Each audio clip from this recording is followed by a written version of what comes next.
Hello, hello, hello, everybody. Chris Avalon here. I know you all have been kind of wondering why I've been missing in action, why I haven't been posting a lot of YouTube videos lately.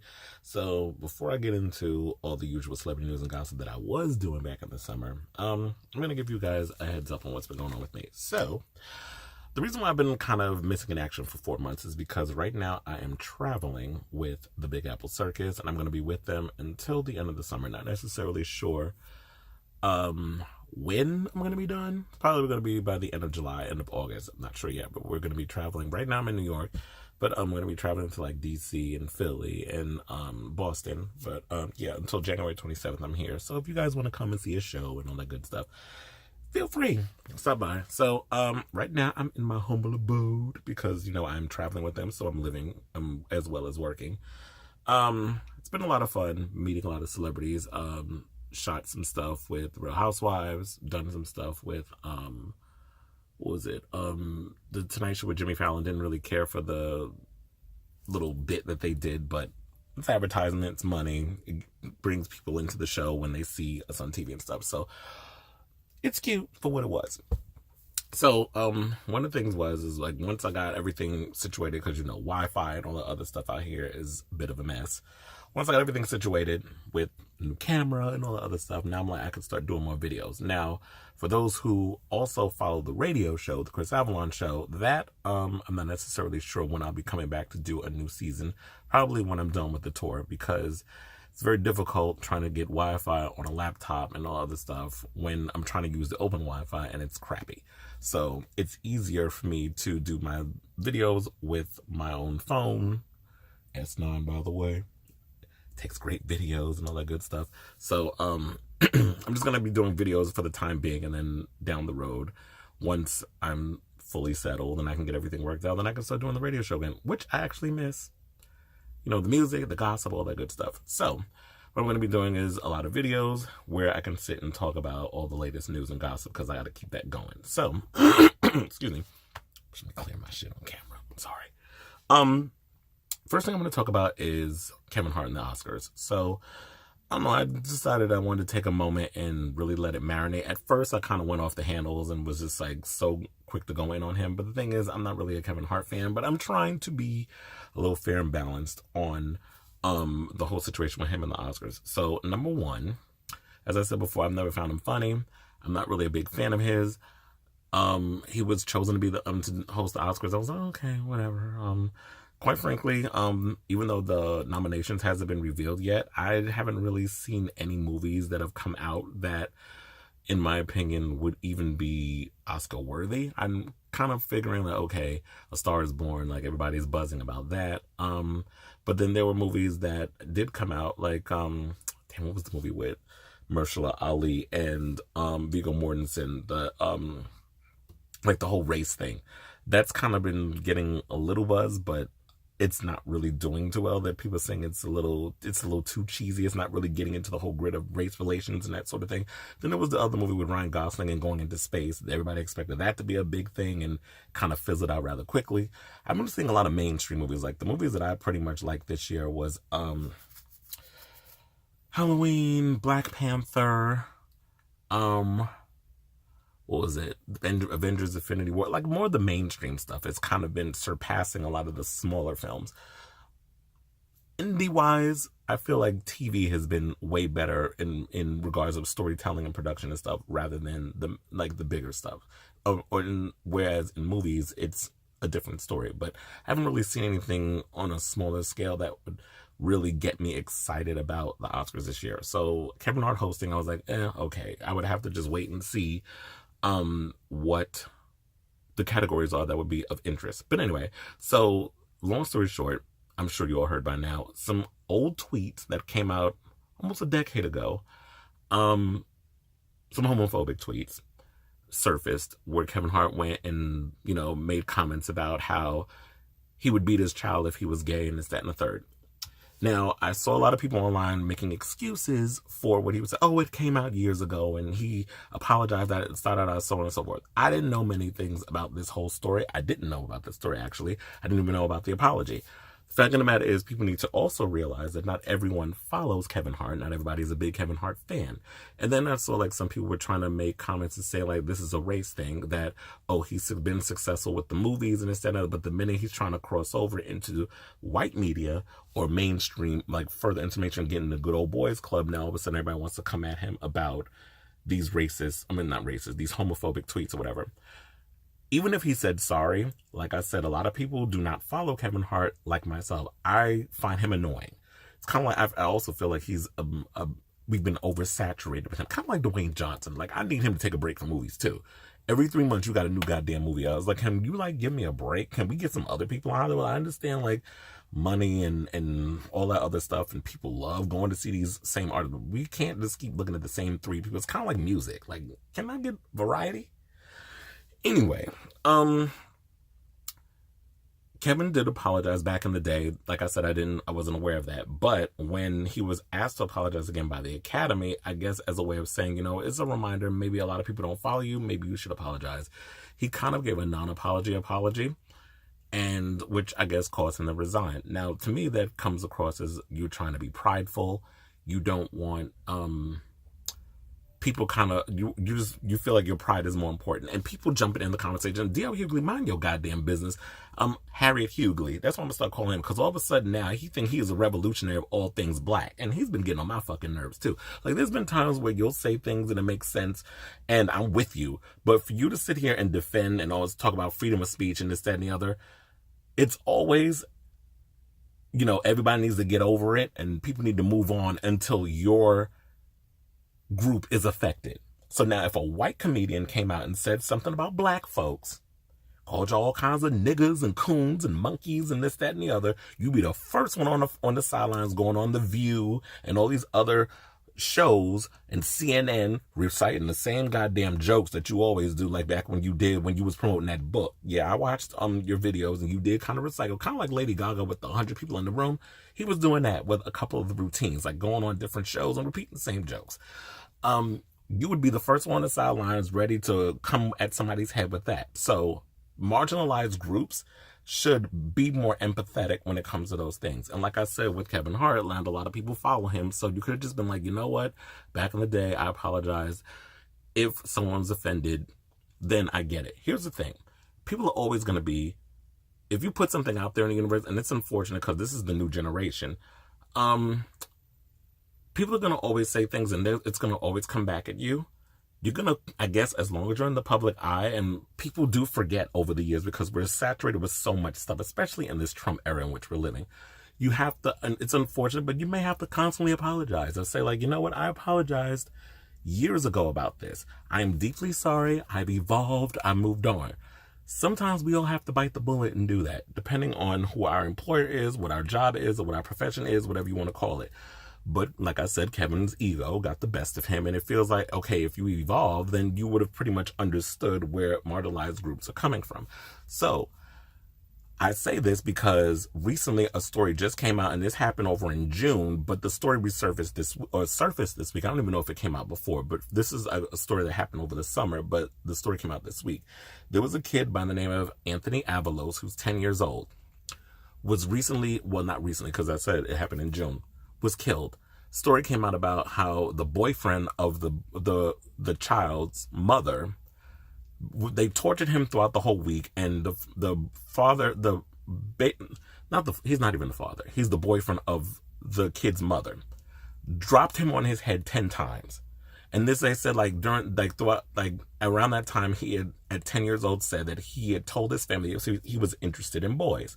So when people like Kevin Hart make comments as a joke saying that I will beat my child if he comes out as gay, or like the rapper, what's that in that group, City Girls, when she made the comment, I would beat my child's ass when if he would ever come out of the closet. Like, when you say stuff like that, it's problematic. There's reasons why a lot of young kids, a lot of the youth are high suicide rates, LGBT youth, high suicide rates, homelessness, a lot of these things that affect our community.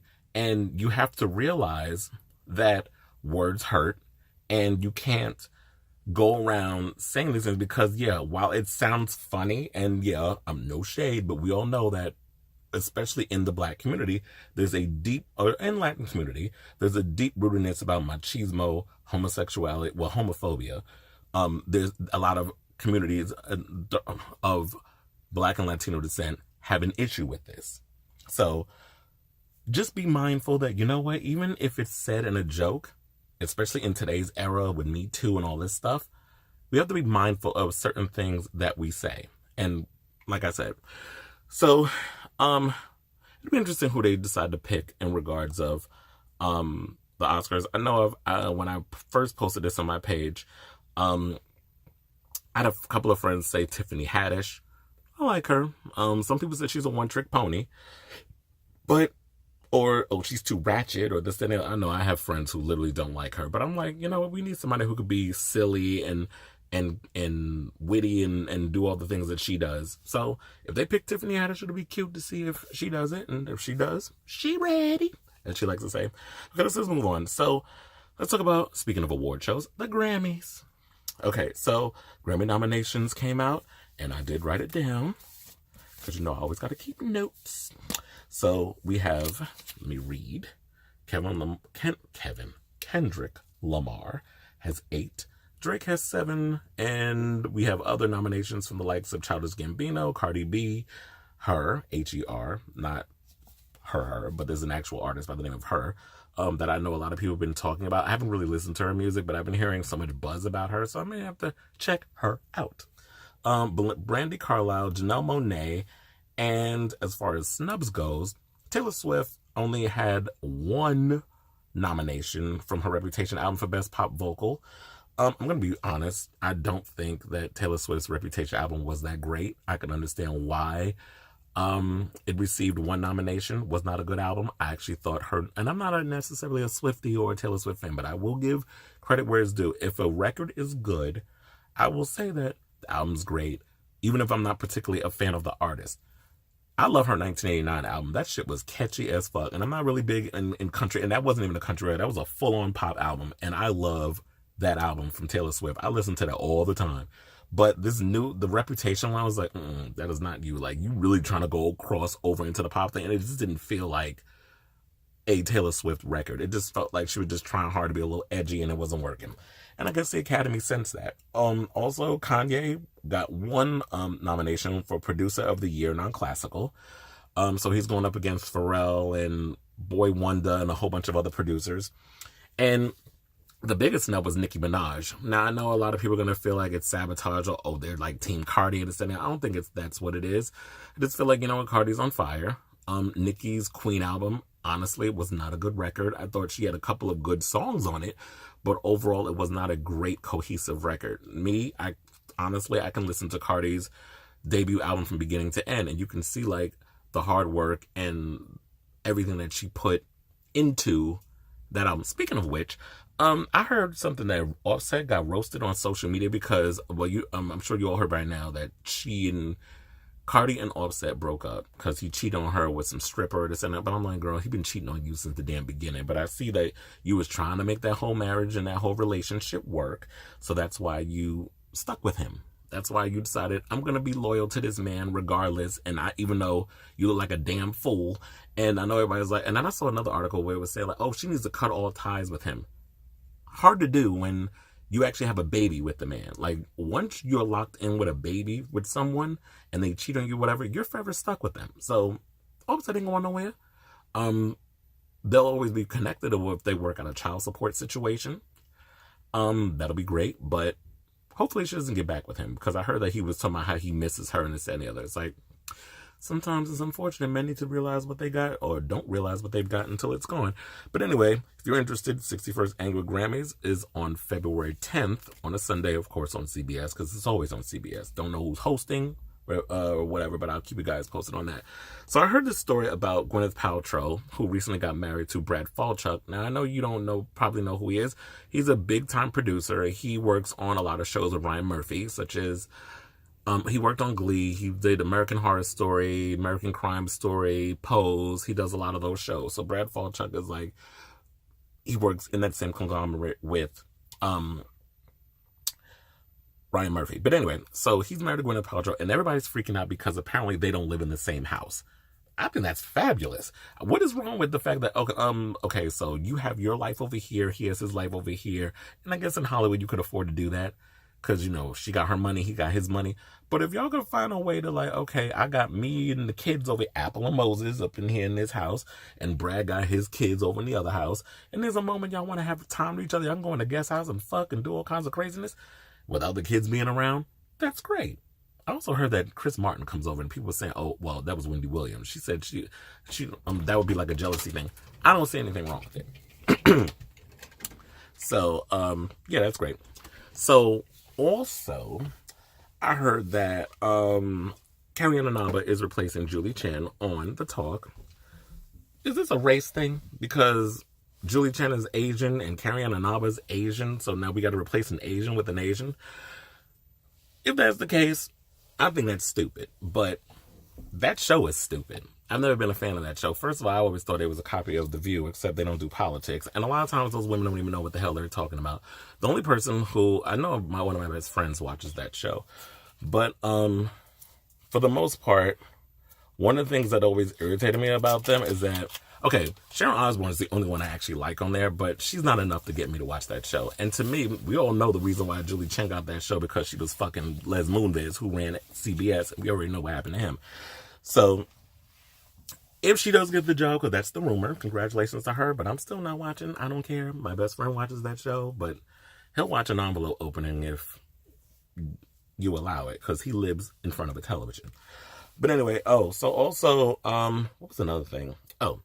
Michelle Williams broke up with the pastor, Chad Johnson, and mostly it was apparently over race issues, that he couldn't relate to a lot of her issues struggling as a black woman in America. I'm like, duh. There was if y'all have a chance, watch, there's a Billboard thing where they were doing like the girls of Drag Race. It was like Bob the Drag Queen, Gia Gunn, I'm trying to remember everybody. Who else? Aja. Peppermint, and I know I'm forgetting somebody else. Jiggly Caliente. If y'all get a chance, watch that one. But it's the 4th episode. They were talking about race, and there was something that Bob said that actually made sense to me, which is, no offense to white people, I live for y'all, but she was like, all white people are racist. I know a lot of them say like, well, that's not fair, that you can't lump us all in that same category, but it's like, when you're raised in a situation where you don't understand what it's like to undergo racism and all that other stuff, there may be a little thing that maybe you all are racist. I know we shouldn't all be like, well, that's not fair. You shouldn't lump us all into one little sum. But just watch the whole episode and see where she's coming from with it. It just made a lot more sense than me explaining it. But she made some valid points. But I think it's like a lot of people don't understand like the whole thing with people of color. So, it's still not going to get me it's still not going to be enough for me to sit around and watch Michelle Williams and her her now no longer fiance on a reality show. It kind of makes me wonder, but I still think I'm going to stand by my statement. I do not think that reality TV destroys relationships. I think if you go into a relationship on TV from the beginning without a foundation set up, then there will be issues. So if your relationship is doomed before y'all had cameras in front of y'all, it's going to highlight it, I feel, even more on television. There are people who have managed to stay married and make it work on TV. Or some people, I guess, how like some people think by getting married or having children, like Cardi B and Offset, she probably thought by marrying her cheating ass baby father was going to keep him from sticking his dick in every dirty ass stripper that he comes across, was going to keep, in that case, then no. Leopard doesn't change the spots. If the man has a reputation for sleeping with a bunch of different women and knocking them up, what did you expect he was going to do to you? It's the kind of same thing with Future and all of his babies' mothers. Don't he got like 6 babies' mothers and 6 different women? Well, it's kind of the same shit, right? Yeah, 6 kids with 6 different women. Or it might be 7 kids with 6 different women, because I think he got a baby mother from a previous baby's mother. Now, I can't keep track. Sometimes these men with their dinglings, like, some of y'all need a goddamn vasectomy. But anyway, so if you didn't go in from the beginning, like, okay, I'm a product of mixed race. I can't necessarily say like that people can't understand race. You have to be willing to partake and understand where someone's coming from in regards of race. And if he wasn't willing to take that moment to understand where she was coming from as a black woman who was dealing with bipolar disorder and, of course, being in the shadow of Beyonce, that's probably a whole nother mental thing that you had to deal with, being in Destiny's Child, and the fact that Kelly and Beyonce were kind of like in their little section and Michelle was just Michelle, or as her real name is Tanitra. Then it is what it is. But yeah, sometimes I think when it comes to mixing races with people, you have to be a little more patient in regards of how that situation works out. So it is what it is. And good luck, Michelle. I'm sure you'll find someone. Now, this whole thing with, what's the last story I want to... Okay, let's talk about Tumblr. So apparently Tumblr is about to close its doors. What is it, on the 17th?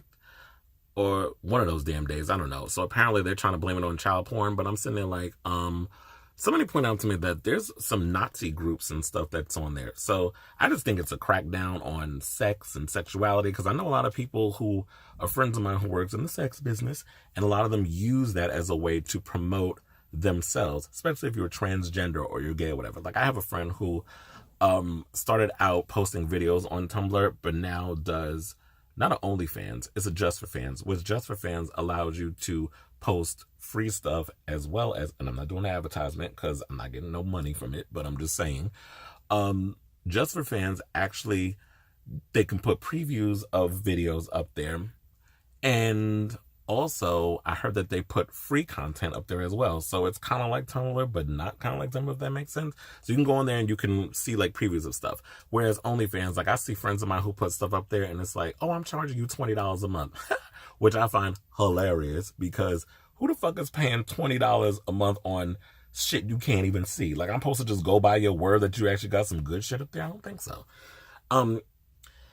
So yeah, so they try to blame it on child pornography, which I'm like, okay, so now if there's child porn being posted on any website, the fact of the matter is you could have it removed, because then any other site could post it, like Twitter or whatever the case is. How do you get rid of that stuff? Or how do you get rid of things that's considered hate speech, or whatever the case is? So there's a whole lot of stuff, but I guess they feel like, let's put it all up under one brush, because, you know, I feel like society as a whole reveres sex and sexuality and all that shit. Anyway, that's a whole nother story, because, you know, Catholic guilt, all that mess. Religion, a lot of that plays into that. And then, of course, that thing, what was it, that I don't exactly remember the name of it, that Trump signed earlier, which prevented sex workers from being able to make a living, like when they shut down Craigslist and a whole bunch of other websites where people were actually trying to make a safe living via sex online.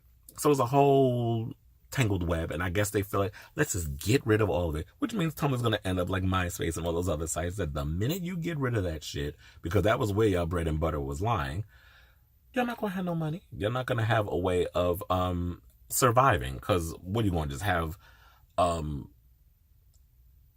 like Marvel and cartoons and stuff? Like, also I have people who post their erotic art, and just, it's a way of expressing themselves, including, like I said, transgender people, LGBT people. This was an outlet for them to express themselves without restrictions.